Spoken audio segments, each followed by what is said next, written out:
Birleşken Devletler Teşkilatı 36. növbetlik kişilik hukuk kengişi yığını ahırlaştı. Dünya Uyghur Kurultayının vekilleri Birleşken Devletler Teşkilatı 36. növbetlik kişilik hukuk kengişi yığınıda elip bargan 2 haftalık faaliyetini xulasıladı. Ular birdek aldınqı yıllarga qaraganda bu yıl BDT'deki faaliyetlerinin köp mazmunluq ve neticelik bolğanlıqını tilga aldı. Dolqun Aysa Efendi bu haqda fikir bayan qilib, BDT'de elip bargan faaliyetlerini bir qancha muhim noktalar boyunca yığınçaqladı.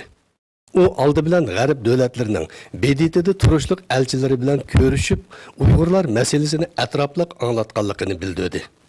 O yana BDT umumi yığınıda Uygurlar meselesini tilga ilib, Xitay vekillerini qiyin vaziyetga tushirib qo'yganligini alohida eskertib o'tdi. İlgilenişçe, Dünya Uyghur Kurultayı vekilleri bu 2 haftalik faaliyetleri jarayonida BDT'nin türlük mezmunlardaki yığınlarga qatnashib nutq so'zlagan. Dünya cemaatiga Uygurlar meselesini anlatgan ve Xitayning abdi bashirsini ochgan. Dünya Uyghur Kurultayı namida Uygurlarning dard ahvollarini BDT yığınlarida mumkin qadar ko'p ve etraflıq tonutishga tirishdik. Köpünçe G'arb devletlerinin vekilleri Uyghur xalqi duch kelayotgan ig'ir vaziyatni biladigan. Ammo Arab elleri ve bir qism Afrika elleri ichida Uyghur degan millatni bilmaydiganlarmi bor ekan. Biz Uyg'urlarning dini e'tiqodining qattiq bostirishlarga uchrayotganligini, masalan, namoz o'qish, ro'za tutish, o'z dinini o'rganish, musulmoncha kiyinish, hatto soqol burut qo'yish odatlarining cheklimiga uchrayotganligini tilga olganimizda, ular hayronlik bilan qarablik qilishdi. Ular Uyg'urlarni tushunmayli qolmasdan, balki Xitoyni hech tushunmaydi ekan. Xitoyni taraqqiy qilgan, madaniy, demokratik bir davlat siyoqida qiyos qilishdi ekan. Yig'indan keyin bu xildagi vakillarga Dünya Uyghur Kurultayı tarafidan hazırlab kelgan dokladlarni tarqitib berdik ve ichkirilab so'raganlarga Uyg'urlarning navbatdagi vaziyatini, Xitoyni texmi atrofliq anglatdik. Mencha buning ta'siri kelajakda ko'riladi.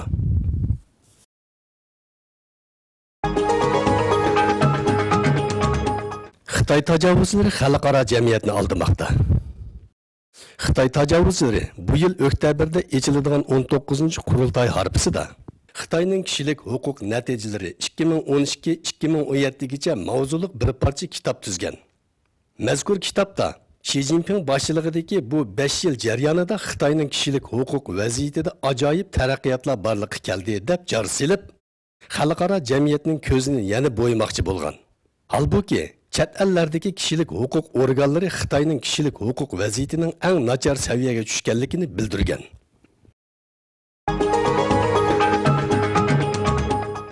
Sharqiy Turkiston musulmonlari ichinishli xo'rlanmoqda. Ishonchlik ma'lumotlarga asoslanganda, bu yil kirgandan buyon Xitoy tajovuzchilari Sharqiy Turkiston musulmonlariga qaratilgan har xil shakldagi xo'rlashni kuchaytgan. Bularning eng tipik misoli Sharqiy Turkistonning janubiy rayonlarida 60 yoshdan tuvan ayollarning yog'liq ortishini cheklagan. Yog'liq ortgan ayollar ko'chalarga chiqqan hamon turmaga tashlagan yoki tarbiyalash o'rinlariga qamagan.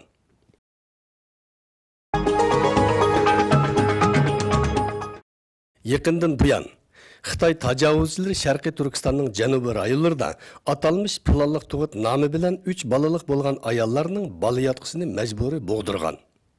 Sharqiy Turkistonning janubiy rayonlarida yuqorqi zulmni bir butun amaliylashtirib bo'lgandan keyin Sharqiy Turkistonning shimoliy rayonlarida rasmiy tashviqot qilishga boshlagan.